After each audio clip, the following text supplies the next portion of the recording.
clique, porque hoje nós estamos recebendo, com muita felicidade, né, que a gente recebe o deputado Jean Kuhlmann aqui nos nossos estúdios. Jean, tudo bem? Muito bom dia. Ficamos felizes pela sua presença aqui em Tijucas, né? E a gente sabe que quando tem um deputado na região, a coisa é boa. Eu quero agradecer a oportunidade, né, Júnior? Obrigado pela possibilidade de estar aqui, poder conversar. Parabéns pelo teu canal, pela casa nova. Aqui fiquei sabendo que a casa é nova, uma estrutura muito boa, uma estrutura bacana e que com certeza melhora ainda mais o trabalho de vocês e permite que vocês possam trazer mais informação para o telespectador, para as pessoas que acompanham o VIP Social. Deputado, aqui a gente é um canal, a gente costuma dizer assim, que a gente gosta de falar a linguagem do povo. É isso que é legal. Afinal de contas, né, o povo que faz a coisa acontecer. E aí quando a gente se trata de um deputado que visita as cidades consideradas menores, a gente sabe que pode ter boas notícias para essas cidades. Na verdade, o que eu vim fazer hoje aqui, né? Conversar com o prefeito, conversar com as lideranças do município, para entender de que forma, como deputado estadual, a gente pode ajudar a região de Tijucas, né? Vou estar hoje aqui, vou passar para Canelinha, vou até Brusque visitar o prefeito de Brusque também, o Dr. Jonas, enfim, conversar com as lideranças, porque muitas vezes você tem uma percepção lá da Assembleia Legislativa, mas quando você conversa com as lideranças, você entende as dificuldades do município, aqui no município, você cria um canal de comunicação melhor e você muda a sua percepção e entende melhor a realidade da cidade. Então hoje a gente está fazendo esse roteiro para visitar realmente e pelo que eu percebo, olha, a região, né, de Tijucas, o Vale do Rio Tijucas, ele vem crescendo muito.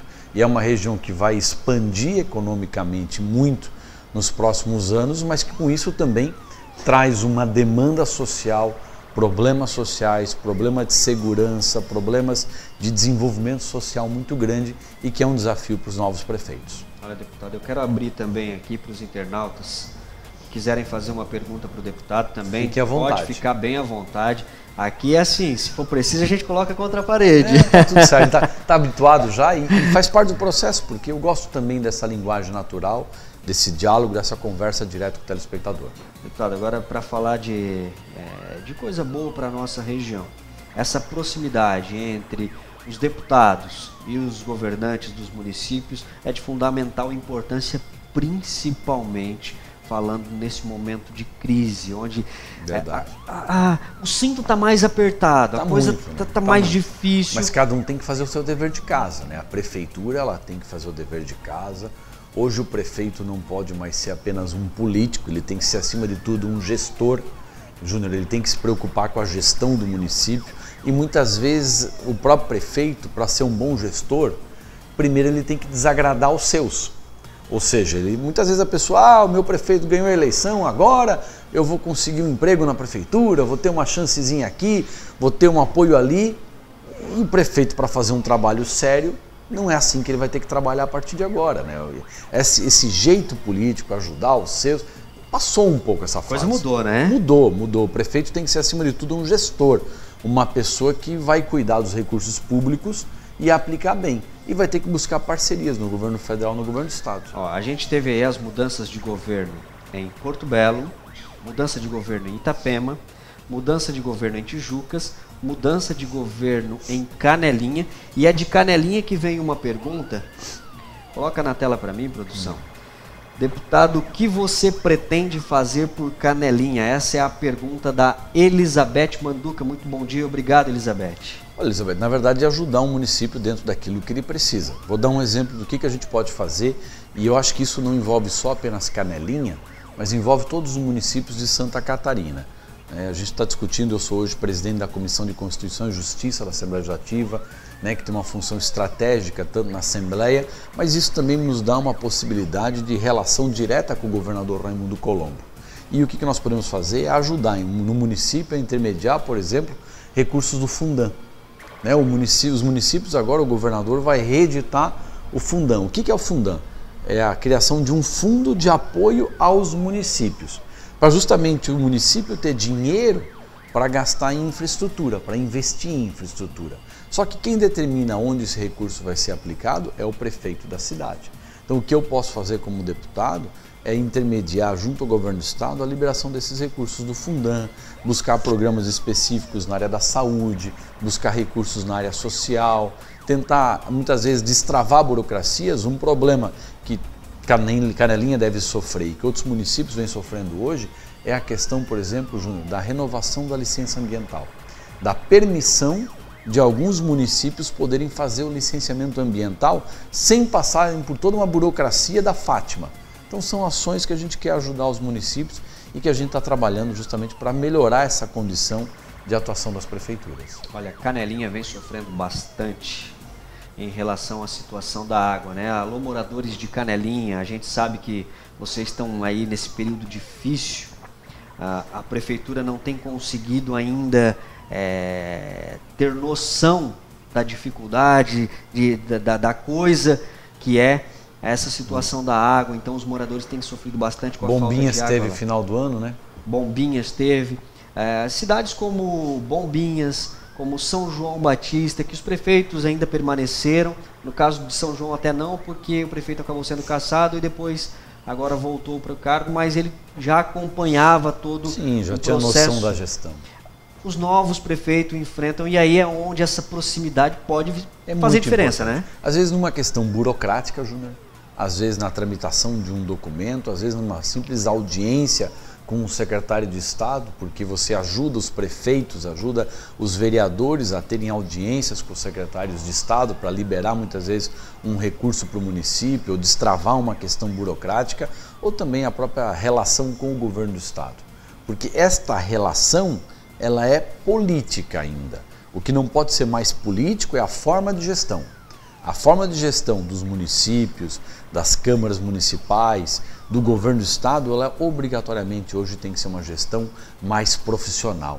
Tem que ser uma gestão mais vocacionada justamente no resultado final da gestão da administração pública e não no resultado meramente político. Deputado, para a gente assim contextualizar, você tem um pouco mais de experiência no cenário político.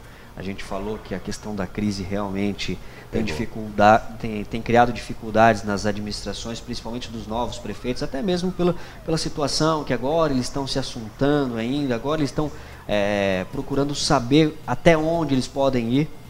Mas município de Itapema, município de São João Batista, que são do partido do governo, isso tem interferência, dá para que o governo possa criar situações? São João Batista, Itapema e Tijucas, que são do partido do governo, dá para a gente ter alguma perspectiva em relação ao governo? Não dá para negar que isso facilita, né? Todos sabem que é a história do relacionamento, então você tem um encontro do partido, você está lá, o prefeito e o vereador.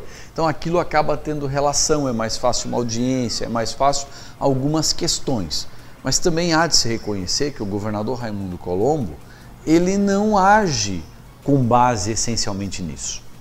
Por exemplo, o Fundan, o primeiro que teve, o governador atendeu todos os municípios, inclusive municípios do PT, onde eram adversários ferrenhos dele na Assembleia Legislativa, o governador atendeu de forma igual, o governador atende deputados de forma igual, então ele tenta, dentro do possível, do respeito, da ética, fazer esse trabalho de gestão. Então, o governador Raimundo Colombo, mesmo que muitas vezes ser do partido ajuda por uma facilitação, mas ele usa muito critério técnico para atendimento, né? Vou dar um exemplo, agora ele está chamando mais 1000 policiais no novo concurso, né? Tijucas tem um problema sério de falta de efetivo, assim como outros municípios, mas a análise da distribuição não será feita de forma política, até porque o Gruba, que é o secretário de Segurança Pública, que é promotor público, entende que a análise tem que ser feita com base no índice de criminalidade, com base no índice de necessidade de cada cidade. Então, tem que haver sim uma fórmula estatística, matemática e não uma fórmula política de distribuição de efetivo policial. Então, hoje o Estado defende isso por isso, né? Essa visão de fazer com que a gente tenha uma visão menos política do Estado, mas mais de gestão, é que permite com que Santa Catarina tenha um índice de empregabilidade muito melhor do que o restante do país, pese a questão da crise econômica, tem um PIB muito maior do que o restante do país, tem um índice de desenvolvimento humano muito melhor do que o restante do país, por causa dessa forma de gestão, eu acredito. E também, obviamente, pela característica, né, da nossa colonização, das pessoas que construíram Santa Catarina. Então isso faz um grande diferencial em termos de Estado que nós temos hoje. Mas é claro que tudo isso traz um Estado melhor, mas que continua tendo muitos problemas. Então a gente tem que trabalhar e a gente tem que se espelhar, e eu aprendi isso muito com meu pai. Meu pai era aqueles alemão bem Caxias. Ele dizia: Jean, não olha e te espelha pelo pior, te espelha pelo melhor. Né? Então nós temos que seguir o exemplo não do restante do Brasil. Nós temos que seguir o exemplo da Europa, seguir o exemplo de outros países de sucesso, para que a gente possa ser um estado de sucesso. O pessoal costuma dizer que Santa Catarina foi o último estado a sentir a crise. Isso é... Mas sentiu. Isso é verdade? Até que ponto é verdade? E até que ponto isso... É verdade, porque a gente ainda percebe que os salários em Santa Catarina estão em dia, que os investimentos ainda acontecem, né? Se você for aqui pertinho, você vai ver a duplicação do Antônio Raio no sentido Brusque e Itajaí. Né? Você vai ver obras de novas rodovias, você vai ver recuperação, você vê construção de hospital, o Hospital Marieta sendo totalmente reformado, Itajaí, então você vê obras. Claro que não são todas as obras que a gente queria, porque nós queríamos muito mais obras. Mas ainda dentro da média nacional, o Estado é o que mais tem obras na sua proporcionalidade em termos de população, em termos de quantidade de habitantes ou então em termos de PIB, né, no Brasil. Mas a gente, como eu falei, não vai se comparar, com todo respeito ao Pernambuco, com todo respeito a Roraima, com todo respeito a outros estados que merecem o nosso respeito, né, e merecem ser tratados com dignidade. Mas nós temos que comparar o nosso estado com o local onde a gente quer chegar e não do local onde a gente quer fugir. Olha, chegou para nós mais uma pergunta também, não sei se o senhor está ciente dessa história, mas recentemente os moradores de Nova Trento paralisaram a rodovia SC-410 e cantaram parabéns simbólico por uma situação de um buraco gigantesco que tem na rodovia, uma cratera que se abriu naquela temporada de chuvas que aconteceu aqui na nossa região. E infelizmente, particularmente lá a pista está em meia pista. Isso já faz mais de um ano, ou faz um ano. E aí chegou uma pergunta da Natasha. Ela diz assim: sobre o buraco da SC-410, o que pode ser feito efetivamente, além de todas as conversas? O que tem que fazer é encaminhar um pedido ao DENFRA. Inclusive hoje eu vou ter uma reunião em Nova Trento, conversar lá com o meu amigo que é ex-vice-prefeito, Josemar, conversar com o Jean, que é o prefeito também, né? Já tinham comentado essa situação comigo, eu vou conversar com eles para entender o que a prefeitura tramitou de burocracia e me colocar à disposição, até porque o presidente da Infra, eu tenho uma boa relação com o Vanderlei, me dou muito bem com ele, e a gente pode conversar com ele sim para tentar de alguma forma ajudar. Mas é engraçado, o que acontece hoje, é muito difícil as pessoas muitas vezes entenderem isso. Você tem dinheiro para fazer uma nova rodovia, você tem dinheiro no estado para fazer a duplicação do Antônio Raio com a rodovia de Itajaí, porque é uma obra específica, tem rúbrica orçamentária e tem recurso de financiamento, porque Santa Catarina tem capacidade de endividamento para isso. Então a crise não afetou esse tipo de investimento. A crise afetou o recurso que está no caixa do estado. E aí muitas vezes você não tem dinheiro no caixa do estado para tapar buraco, porque você tem que cumprir salário, você tem que cumprir o repasse dos poderes, você tem que cumprir o percentual da saúde, o percentual da educação. Então tudo isso te exige uma série de obrigações. Quando reduz o caixa, né, reduz o dinheiro que está no caixa do estado, daquilo que nós chamamos de fonte 100, reduz a capacidade de manutenção de rodovias, por exemplo. Porque não existe verba carimbada para manutenção. O que existe é apenas a CID, que é o imposto sobre o combustível. Mas ele mal e mal em Santa Catarina supre a necessidade de fazer roçada de rodovias, por exemplo. Então é uma situação delicada e a gente tem que conversar com o presidente da Infra para tentar buscar o recurso de algum local. Mas hoje é muito mais fácil buscar recurso, por exemplo, para uma nova obra, num financiamento que o Estado tem capacidade de endividamento do Banco do Brasil, de um BID, né, de bancos internacionais, do que muitas vezes recurso da fonte 100 para manutenção de uma rodovia, para o custeio do Estado. Porque hoje o Estado está totalmente vinculado no custeio ao cumprimento da folha de pagamento. E esse é um grande problema. A receita cai, mas a folha de pagamento cresce de forma vegetativa. Então você não consegue. Só para ter uma ideia, o governador, o que ele poderia esse ano utilizar de recurso de custeio, ele tomou uma decisão. Para muitos acertada, para outros nem tanto, mas foi chamar mais 1.000 policiais do concurso. Porque nós precisamos de policial. E o dinheiro que você usa para pagar a folha de pagamento é o mesmo dinheiro que você utilizaria para tampar o buraco na rodovia. Então, o que fazer primeiro? Caiu a receita. Ele optou por trazer mais 1.000 policiais, porque esses policiais começam a receber o salário deles a partir do momento da convocação, já na academia. Eles vão entrar na rua em dezembro, na Operação Veraneio. Até lá eles estão na academia, mas nesse período todo já estão recebendo salário.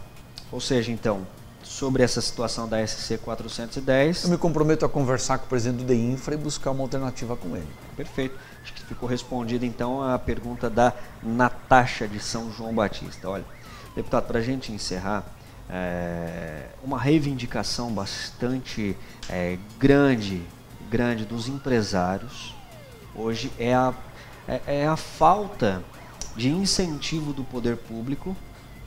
Isso a gente começa desde de níveis um pouco mais altos até chegar nos municípios, que dê uma estrutura para que os empresários possam suportar esse período difícil que está a economia do país.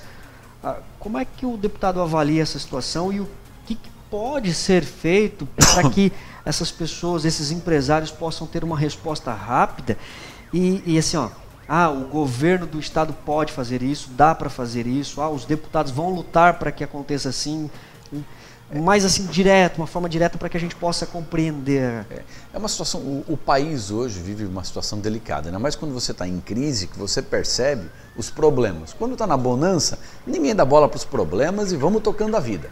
Agora, quando tem crise, aí todo mundo começa a perceber os problemas. Infelizmente, o país, ele cresceu numa estrutura, depois da Constituição, muito arcaica. Depois da Constituição de 88, o Brasil criou muitas obrigações, muitos deveres, criou um custo para as empresas violento e você não consegue mais tirar isso de uma hora para outra.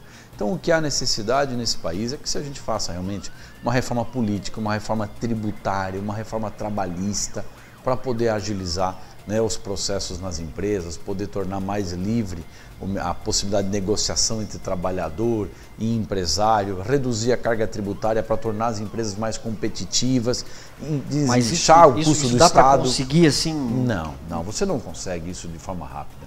Você pode até buscar para os empresários daqui a pouco uma linha de financiamento que possa ajudar a superar a dificuldade. Mas o empresário vai ter que devolver o dinheiro, vai ter que pagar a taxa de juros. E nesse momento também que estão praticamente todos endividados, então fica não funciona. Inviável. E o custo do Estado é um custo pesado. Então quando você trata de temas como estabilidade, você dá ao Estado um custo muito alto. Quando você agrega valores, agrega vantagens a salários, quando você cria uma estrutura, o problema é que o Estado, quando eu digo Estado brasileiro, seja uma prefeitura, uma Câmara, seja governo federal, estadual, Ministério Público, Tribunal de Justiça, Assembleia Legislativa, quando você cria uma estrutura pública, você aumenta aquela estrutura, você não consegue mais voltar atrás e diminuir.